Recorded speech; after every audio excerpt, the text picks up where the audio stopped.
Hmm. I have to say, it's been a while since I've touched this one. Been about 3, maybe 4 years. Um, I've got this game.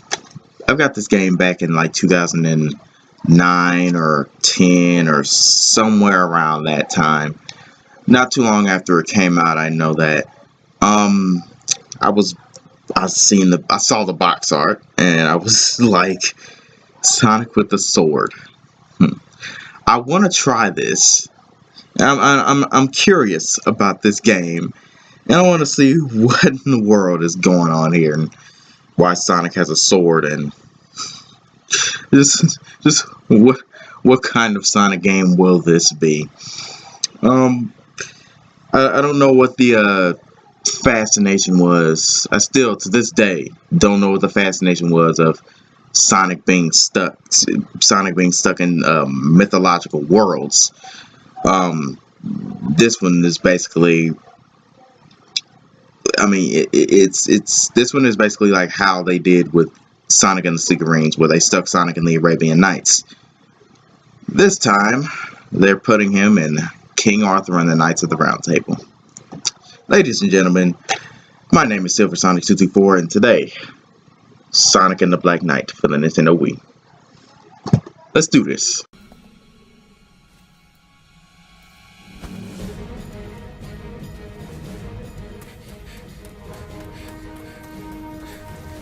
So the game begins with this girl named Merlina being chased by this Dark Knight person who is actually the King Arthur of this world, believe it or not. He then summons these Knights of the Underworld to surround Merlina, and Merlina, realizing that she has nowhere to go, she then summons this knight with her magic, who is swift as the wind and brave, with the same chat as in Sonic and the Secret Rings. This knight then turns out to be Sonic the Hedgehog, of course, who then falls from the sky flat on his face and then proceeds to save his oh so precious chili dogs. He then takes a look at his surroundings, wondering where the flip he is, with Merlina apologizing for her abrupt summons. Sonic is like, okay, I get it, I'm used to stuff like this, and then proceeds to just obliterate every enemy behind her within 2 seconds. Sonic then tries to take on King Arthur himself, but then Merlina is somehow strong enough to pull him back with that amount of speed in which he is running that is crazy. She then proceeds to teleport them both away, with King Arthur immediately giving chase and telling his loyal servants, the Knights of the Round Table, played by Shadow, Knuckles, and Blaze, to spread out and go after them and slay them on sight, basically. So with all this going on, Sonic and Merlina are walking through the Misty Lake, and Merlina basically telling Sonic that King Arthur was not always this way.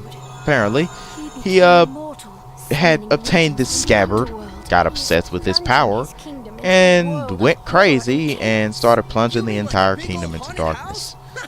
This is a nice twist on the story you did there, Sega. Nice twist. I mean, Sonic team. Nice twist. She then tells Sonic that he needs to go get a sacred sword in order to defeat King Arthur. After going through a couple of tutorial levels, Sonic then reaches the sacred sword and proceeds to instantly pull the thing out of the rock. My lord, don't you wish it was that easy to get the Master Sword in Legend of Zelda? But hold up, this game is gonna pull an anime right quick, and apparently the sword has a mind of its own. It then introduces itself as Caliburn, in which it selects its bearer. Yeah, that's right. The sword itself selects its bearer. You think you're worthy of becoming a true knight? Alright then, I'ma tell you that. Oh man. He then says that he's gonna train Sonic until he is worthy of becoming a true knight. Oh, here comes your first training session. It's King Arthur right here. That was rather early in the game to fight the main antagonist, wasn't it? Anyway, after kicking his behind in a boss fight, he then revives himself with the scabbard and proceeds to mock Sonic, saying that he is a foolish knight, not even worth slaying. Sonic and Calibur then proceed with their bickering, in which they do a lot of that in the story. Keep that in mind. It's actually pretty funny once you get used to it. Melina then says that King Arthur can't really truly be defeated unless he has that scabbard on him. Ignoring the fact that Sonic is the fastest thing alive and he can just snatch that mother-loving thing from his hand without even giving a second thought. We have to travel to the Lady of the Lake. Her name is Nemu, and she knows how to truly defeat King Arthur. But along the way, Caliburn's edge, he realizes that his edge has gone blunt, in which we have to seek out the blacksmith in the castle town, so that he can sharpen his edge back up. Then Merlina is lamenting about flowers. Why do they bloom knowing they are destined to wither, as what she says. This was kind of weird to me my first time playing this. I was like, what the flip is going on with you? Okay. But then she tells Sonic that she can't go with him to the castle town because she would be recognized. Seems pretty suspicious, don't you think? But then after going through a level 1, reaching the goal, we then reach the blacksmith shop, in which he is played by Tails, in which Sonic instantly realizes this can't be Tails because I've gone through this mess before. Okay. Sonic then asks Tails if he can sharpen this dull piece of rust. Sonic, you can be a prick sometimes, you know that. But then after Tails sharpens Calibur, we then go through the deep woods, and then, oh hey, look, it's Lancelot. Who the heck are you? Lancelot then proceeds to challenge Sonic to a duel, in which Sonic is instantly familiar to this. Of course, this is similar to the shadow in his world, isn't it? Some things never change, do they, Sonic? After defeating Lancelot, we get his sacred sword, which is named Arondite, in which Calibur tells Sonic to take good care of it. We then reach the Lady of the Lake, Nemu, who was actually played by freaking Amy Rose, in which Sonic is instantly afraid. Yeah. Oh my lord. But then Nemu then tells Sonic that she knows why Sonic is here. He wants to know how to truly defeat King Arthur. She then reveals that she's the one that gave King Arthur the scabbard in the first place. So she's kind of the reason he went crazy and plunged the whole kingdom into darkness. Okay, but she's only going to tell the secret to how to defeat King Arthur to a true knight, right? Should be pretty obvious here. I mean, it's that scabbard. It's that scabbard, right? She then gives Sonic 3 tests to test him out. Helping the townspeople, defeating the Knights of the Round Table, and defeating basically the Knights of the Underworld. But after Sonic completes these 3 tests, she gives him 3 days to do so. After he completes these 3 tests, I kind of already just said it, but Sonic needs to defeat the 3 Knights of the Round Table, retrieve their sacred swords, and use them to weaken King Arthur and defeat him once and for all. The story overall is a pretty good story. There's actually a pretty decent twist later on down the road of the story, in which I won't spoil for you. In which now we move on to the gameplay portion of this game. The gameplay, of course, it's speed, which is basically what Sonic is supposed to be based off of, but it combines this speed with, of course, sword play, in which this mixture of gameplay styles gives us a nice, fast, and fun hack and slash adventure. Oh yes, this is probably one of the fastest hack and slash games, if not the fastest hack and slash game you'll probably ever play. In which it fits Sonic pretty well in my opinion. I mean, I like it. I mean, it's fast. It's very fast, very quick. You one shot enemies. You keep going. Of course, there are a lot of enemies, as there always are in these hack and slash games. There's also a soul surge technique in which you can use by pressing B, in which if you swing your Wii remote at the right time when the lock-on cursor turns white, you'll be able to gain a little bit more energy in your soul gauge at the bottom left of your screen, in which you'll be able to perform soul surge a little bit longer. The boss fights are actually pretty fun as well. It's not just simply slashing away. There is some strategy here. Now, the first boss fight is Lancelot, in which he is a complete pushover. Oh my lord, he is a complete pushover.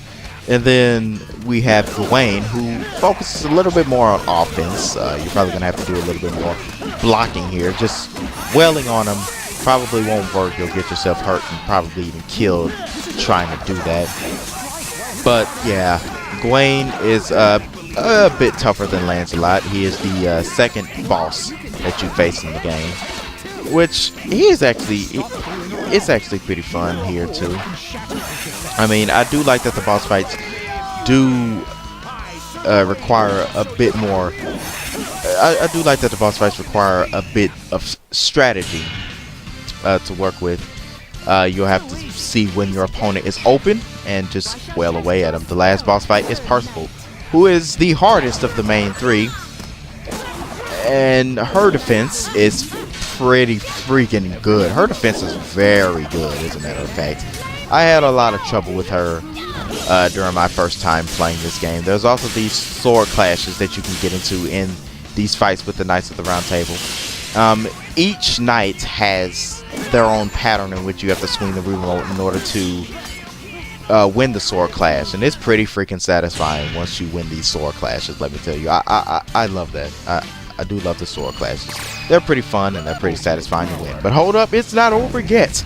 After completing the main story of the game, good lord, Lancelot comes back with a raining vengeance, a fiery vengeance, in which he whips out everything this time. He was not kidding when he said he was far too careless in that last fight, now was he?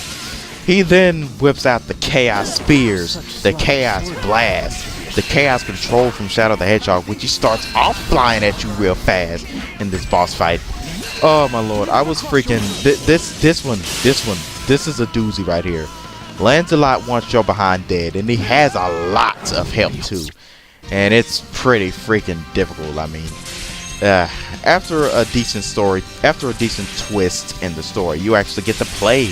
You actually unlock the ability to play as the Knights of the Round Table in certain levels of the game. First up, I'm gonna go over each of their styles. They all play fundamentally the same, but they all have a different feel to them. They all have a different feel to them, different attacks, different soul surges. But as far as controls and everything, it's all fundamentally the same. Lancelot is a bit slower in attacks than Sonic, as he is a little bit more combat based, since in these more recent Sonic games they've been making Shadow that way. His gameplay style has been more combat based. His soul surge consists of him teleporting to the nearest enemy using Chaos Control, or Chaos Punishment, as he says very loudly once you activate his soul surge. And then when there are no enemies around, he activates this blue aura around him, in which he flies at exhilarating speeds, and uses a familiar move, Chaos Control, from Shadow the Hedgehog as well. So Lancelot, yeah, he's pretty fun to play. I like him. Knuckles, Gawain is next, in which Gawain relies more on very frantic and fast short-range attacks, which are good for taking out groups of enemies that may be all around you. He's also rocking his gliding ability from as we know from Sonic and Knuckles, which I like that they included that ability there. I thought that was a really nice touch. His Soul Surge is pretty good as well. It consists of him throwing his swords and them coming back and them just spawning back to him. He's throwing his swords at his enemies, at the enemies ahead of him, and it's pretty good for keeping your distance. It's pretty good for keeping your distance with the enemies and keeping them away from you if you don't want to deal with some of those annoying enemies that will definitely be appearing later on in the game, in which yes, they get very annoying later on. But Gawain is good. Gawain has a pretty good gameplay to him.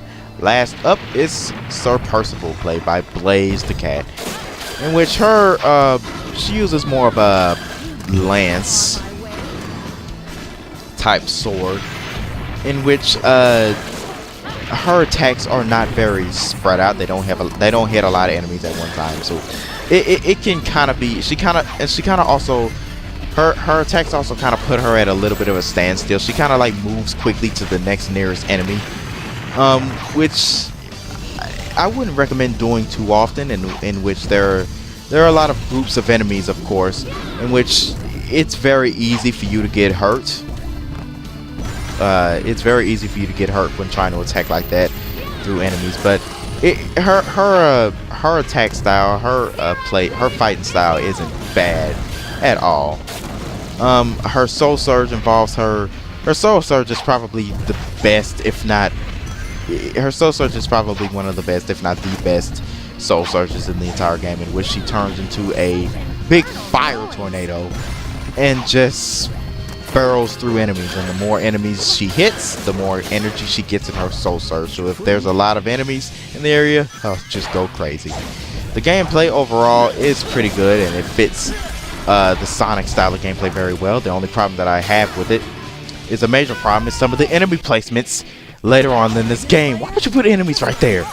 They start getting really cheap with enemy placements in this game, my lord. Enemies start getting pretty annoying, and their placements start getting very annoying as well. Also, there are these enemy varieties that can bounce you back with their shield, and that is very annoying to deal with. One example of this is a later level in the game, Dragon's Lair, which is the level you're seeing now, in which there are a lot of annoying enemies here. A lot of different obstacles that you have to avoid here. This game gets very difficult later on. I'm not gonna lie. This game is yeah, it gets pretty crazy and pretty difficult later on, with levels giving you time limits. And trust me, these time limits are actually, the time limits aren't the issue. It's the enemy placements, like I said before. The levels give you more than enough time to complete them, so time limits aren't necessarily an issue. It's just the enemy placements here. It's just crazy. Boss fights also get crazy later on in this game, in which this dragon is an example, a big example here. This guy has 3 phases. The first phase is really nothing too bad, in which he just fires a bunch of he just fires big fireballs at you, and you just dodge them from side to side. The second phase isn't too hard either, but it's the third phase, which is the one you're seeing right here, which is pretty freaking crazy. Enemies are all around, in which every time you try to slash his horn this time around, he throws you off of his head, and 99% of the time you'll get flung into an enemy. And this dragon is just doing everything in his power to try and kill your behind. But nevertheless, it was a good boss fight. I mean, I liked it.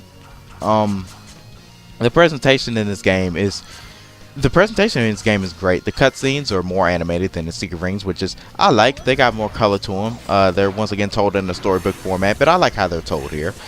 The graphics, this game is a pretty beautiful game for the Nintendo Wii. I like how the game looks, and I love this game's soundtrack as well. It's very rockish, very adrenaline pumping.